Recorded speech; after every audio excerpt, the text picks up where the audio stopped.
A platform millions of American families used to buy tickets for their kids' school play just got fined over $1 million.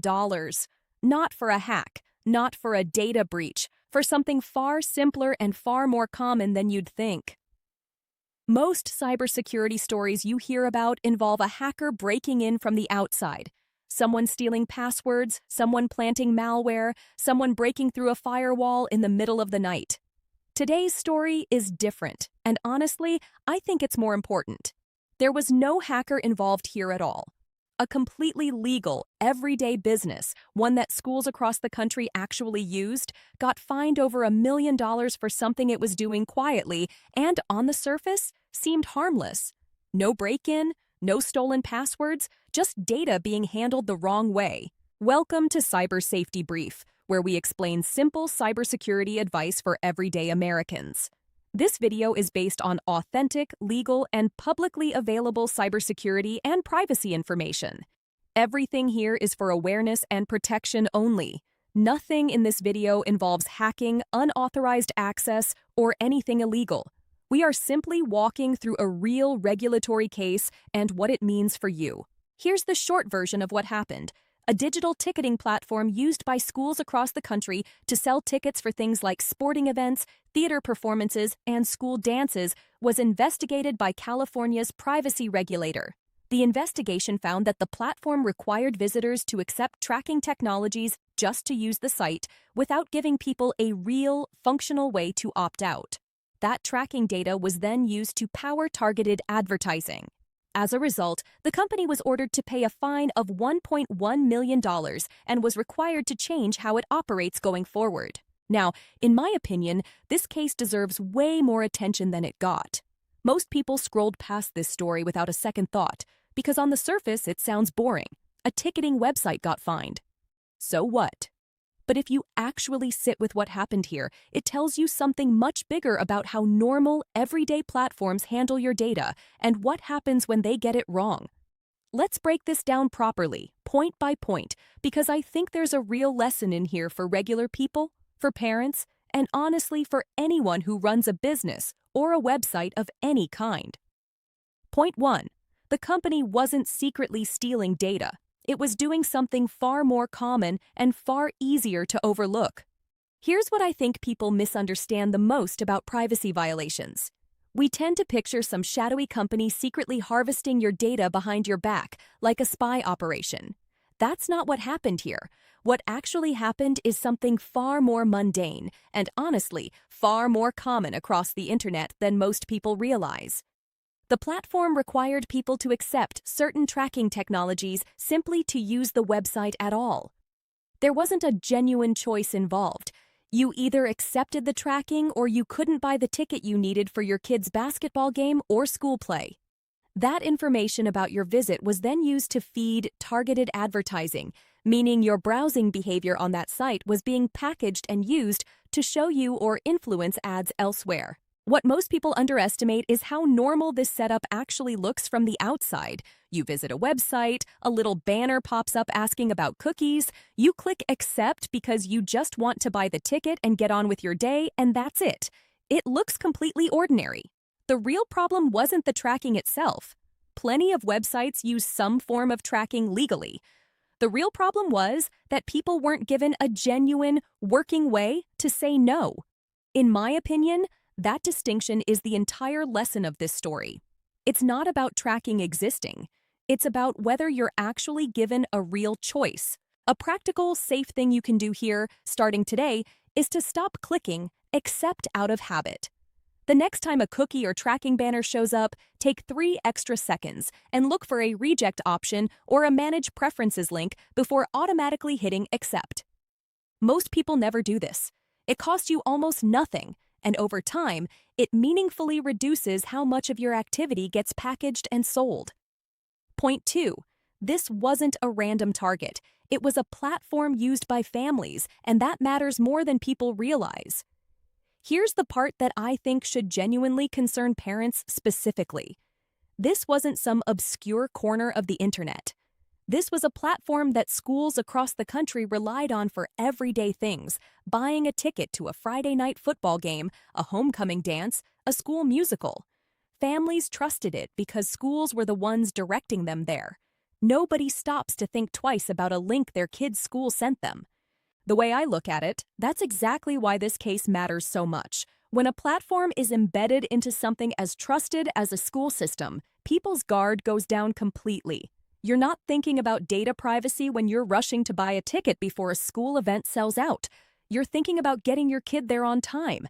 That gap between how much trust we place in something and how carefully we actually scrutinize it is exactly where privacy problems tend to grow. In my opinion, this is one of the clearest examples of why privacy awareness needs to extend beyond just the obvious targets, like banking apps or shopping sites. Anything connected to your children, your school, your community organizations deserves the same level of attention, not less. We tend to assume that because something feels wholesome or local, it must be handled carefully. That assumption isn't always true, and this case proves it. A real, practical step for parents here is simple.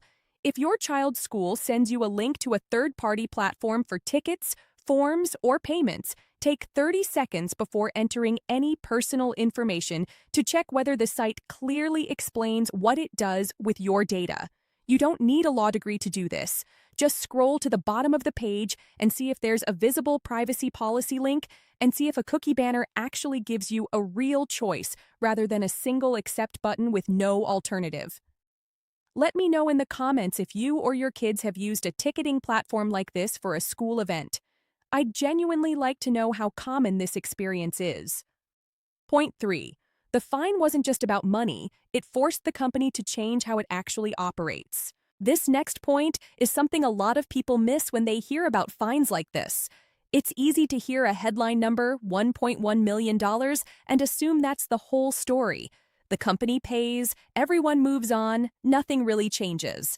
But that's not actually what happened here. Alongside the financial penalty, the company was also required to change its business practices going forward, meaning the way it handles tracking and consent had to actually be fixed, not just paid off. In my opinion, this is the part that actually matters more than the dollar figure. A fine without a required change would just be treated as a cost of doing business by a large enough company. But when a regulator requires actual operational changes, that means real improvements to how consent is collected and how tracking choices are presented to users going forward. That's a meaningful outcome, not just a symbolic one. What I personally think is that this sends a signal far beyond just this one company. Other businesses that operate similarly are watching cases like this closely because enforcement actions like this one set a precedent. When a regulator is willing to investigate and penalize a well-known everyday platform, rather than only pursuing big tech giants, it tells every other business quietly doing the same thing that they could be next. Here's a defensive habit that connects to this point. As a consumer, when you hear about a case like this, don't just file it away as random news. Use it as a prompt to revisit your own settings on that platform or similar ones you use. If a company was required to change its practices, it likely means new privacy controls or opt-out options may now be available to you that weren't there before. It costs nothing to log back in and check. Point 4. Most businesses aren't trying to be sneaky. They're often just behind on how privacy law actually works. I want to be fair here, because I don't think every company caught in a situation like this is acting with bad intentions. In my opinion, a huge portion of these privacy missteps come from businesses simply not keeping up with how quickly privacy expectations and regulations have changed. A website that was built 5 or 6 years ago using standard tracking tools that were completely normal at the time can suddenly find itself out of compliance as new laws and stricter enforcement standards come into effect. The way I see it, this doesn't excuse what happened, especially when it affects families and children indirectly through a school-connected platform.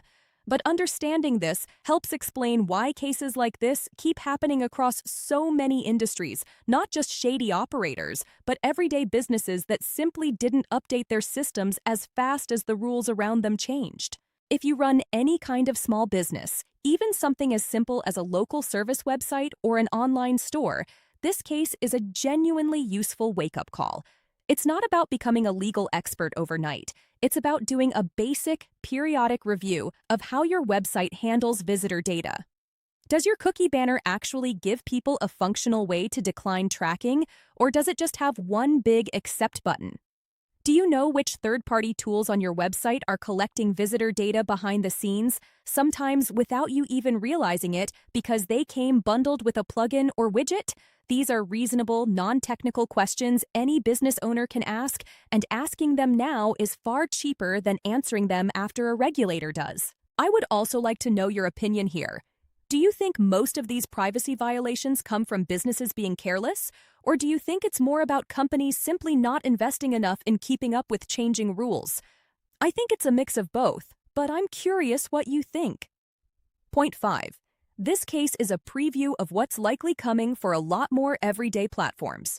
Here's the bigger picture I want to leave you with. This case didn't happen in isolation. Privacy enforcement in the United States has been steadily increasing, not just against massive tech companies, but against mid-sized, everyday platforms that regular people interact with constantly, without a second thought. Ticketing systems, scheduling tools, loyalty programs, local service apps. These are exactly the kinds of platforms most people assume are too small or too ordinary to attract this kind of scrutiny. In my opinion, that assumption is quickly becoming outdated as more states pass and refine their own privacy laws, and as regulators become more comfortable and experienced enforcing them. Cases like the one we just walked through are likely to become far more common, not less. What used to fly under the radar simply because tracking was so normalized across the internet is now being actively examined by regulators who have real authority to issue fines and demand operational changes. What this means for you as a regular consumer is that paying attention to how the everyday platforms in your life handle your data isn't overly cautious or paranoid. It's simply staying current with how the internet is actually being regulated in real time. I do not think this is about being scared of every website you visit. I think it's about applying a small, consistent amount of attention to the platforms that matter most in your daily life, especially the ones connected to your family, your workplace, or your community. If this video is helping you see these everyday privacy stories more clearly, take a moment to like the video and subscribe to Cyber Safety Brief. We regularly break down real cases like this one in a simple, practical way without turning it into fear-based content and without burying it in legal jargon. So here's what this case really comes down to.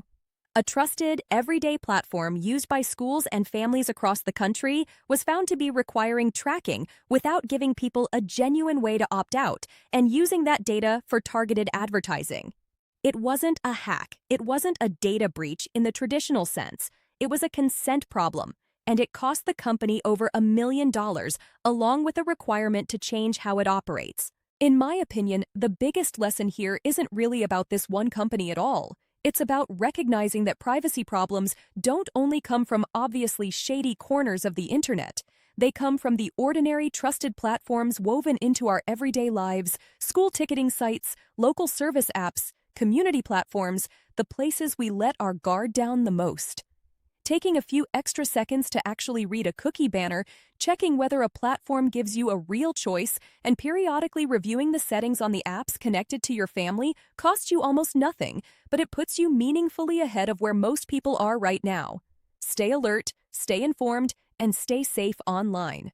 Before you go, comment below and tell me, were you surprised that a school-related platform was the one that got caught here? Or do you think this kind of thing is happening far more often than we realize?